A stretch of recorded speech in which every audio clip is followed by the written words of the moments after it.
Bonjour à toutes, bonjour à tous, bienvenue sur On se fait une toile. Aujourd'hui, je vous présente Chasse à mort, voilà, que j'ai revu en Blu-ray.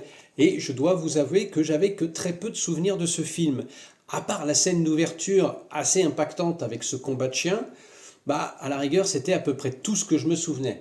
Et c'est pas si mal. Parce que vous allez me dire, oui, mais pourquoi? Parce que ce film était si mauvais? Eh bien non, bien au contraire.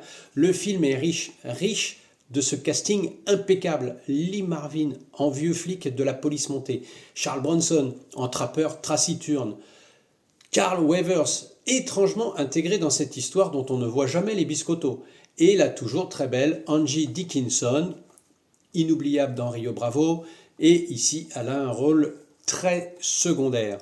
Le film est aussi riche par ses paysages, froids, magnifiques, et l'histoire prend instantanément une autre dimension.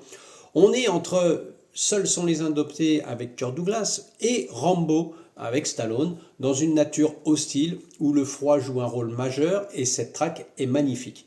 On déteste le méchant de l'histoire dès les premières minutes du film et on n'attend qu'une seule chose, c'est qu'il soit liquidé. Le film n'a pas de temps mort, il joue très bien avec les moments les plus calmes, les moments les plus forts, et c'est vraiment un joyau du film d'action oublié.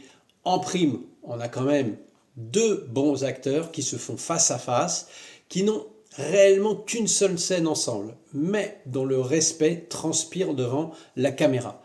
Quel plaisir de redécouvrir ce film en Blu-ray, quasiment introuvable. Qui plus est, ça ne cache rien à la fête, effectivement.